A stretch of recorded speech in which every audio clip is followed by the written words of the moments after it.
Imagine this: a quiet morning in early November. A man stands before his bathroom mirror. The sink is wet.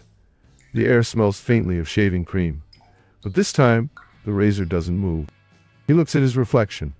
Clean-shaven jaw, smooth skin, and decides to stop. What begins as a small act of inaction, not shaving, will, over the next 30 days, become a visible sign of something much larger. A mustache. A symbol. A question written across millions of faces. Why? We tend to think of social movements as serious things, born in conference rooms, fueled by strategy, driven by speeches. But Movember didn't begin that way. It began in 2003 in a Melbourne pub, when two friends, Travis Garone and Luke Slattery, wondered why mustaches had vanished from fashion. Could they bring it back? They sent out a playful challenge to 30 friends. Grow a mo for a month. No reason other than fun. At first it was absurd. Faces sprouted uneven tufts. Partners complained. Strangers laughed. But the laughter drew attention. People asked questions. And when people ask why, change begins. Somewhere during that month, the friends realized the mustache could mean more. It could stand for a problem men rarely talked about: their own health. Every culture has unwritten rules about what it means to be a man. Be strong. Be quiet. Be in control. Those rules, unexamined, can become cages. Men delay doctor visits. They ignore pain. They hide fear. They smile when they should speak. And statistically, that silence is deadly. Across the world, men die on average 5 years earlier than women. Prostate cancer is the second leading cause of male cancer deaths. Testicular cancer strikes the young, often men under 40. And then there's the invisible illness, depression. Globally, 3 out of 4 suicides are men. The reasons are complex: social, cultural, psychological. But one thread runs through them all.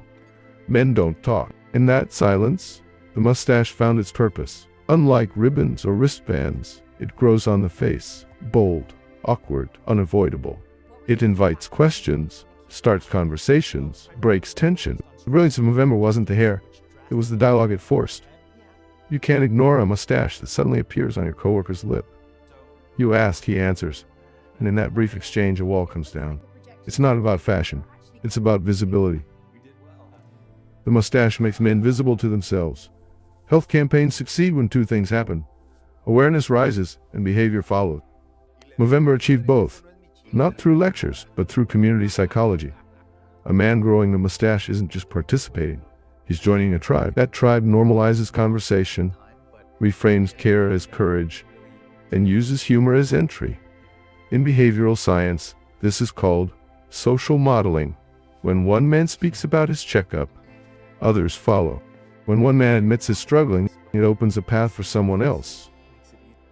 And so, Movember spread like stubble. Fast, uneven, unstoppable. From 30 friends in a bar to 6 million participants in 21 countries. From one mustache to a global movement, Movember isn't built on slogans alone. Behind the campaigns lies a vast network of research funding. Since its founding, the Movember Foundation has raised over $1 billion. Funds go toward prostate and testicular cancer research, early detection programs, mental health initiatives, and community outreach. Every donation helps answer questions science still struggles with.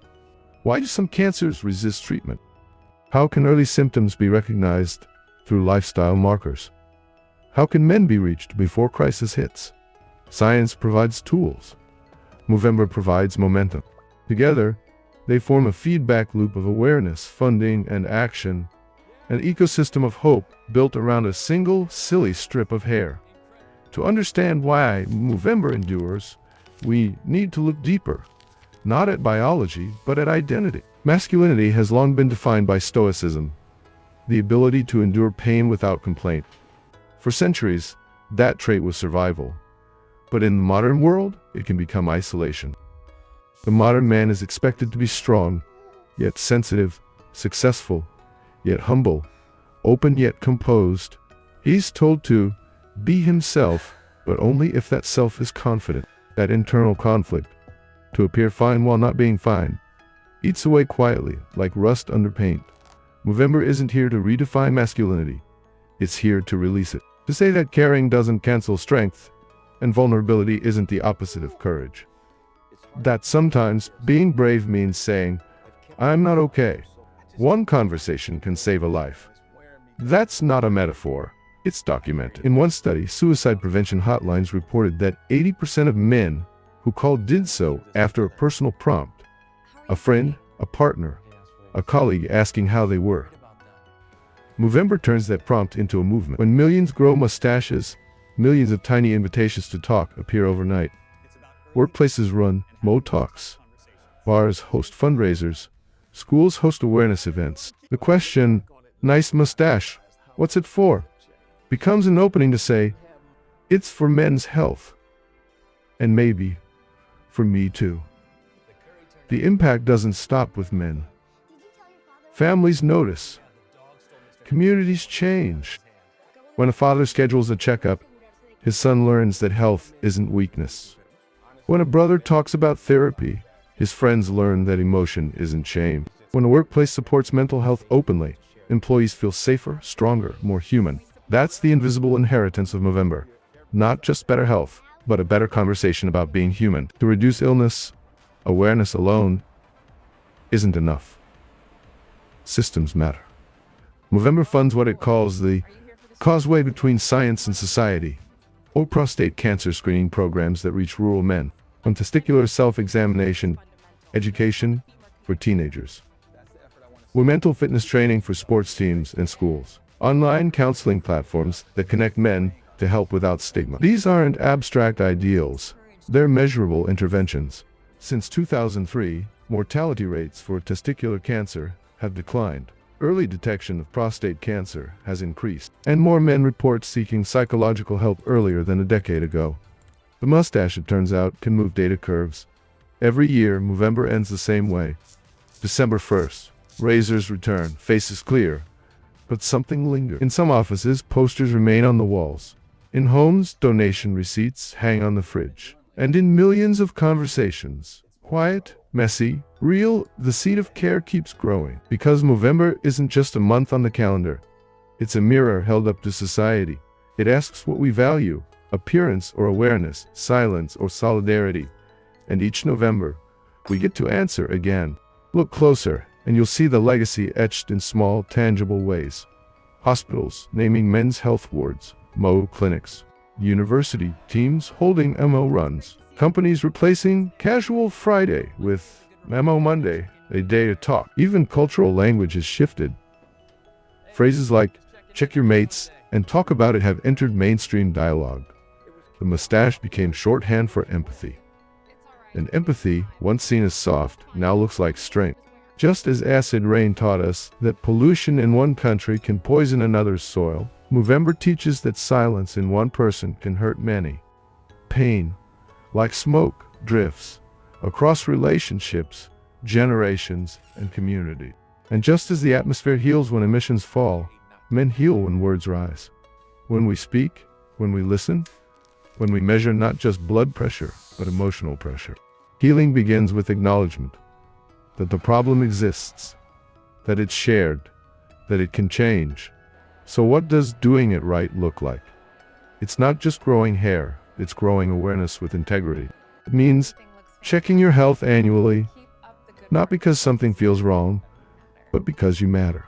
Be asking your friends how they really are and waiting for the honest answer. Supporting policies that make mental health as visible as physical health.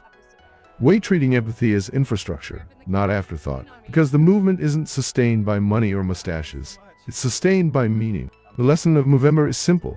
The mind, like the sky, is shared by everyone. Whatever we suppress, fear, stress, anger, doesn't just vanish. It rises, it spreads, and it returns, often as silence, sometimes as tragedy. But awareness travels too. Compassion spreads, and just like clean air regenerates forests, open conversations regenerate connection. That's why we can treat Movember as a campaign. We must treat it as climate repair for the soul. Here's the truth. Movember isn't a holiday. It's a question asked by millions of mustaches. all whispering the same word. Why? Why are we still silent about men's pain? Why does strength mean solitude? Why wait until illness to care? The answers are personal, but the solution is shared. Because when one man opens up, others breathe easier. When one story is told, stigma loses power. And so, every November, the cycle repeats. Razors pause, hair grows, conversations begin, and awareness returns like the first rain after drought. It falls quietly, yet everywhere at once. Measurable.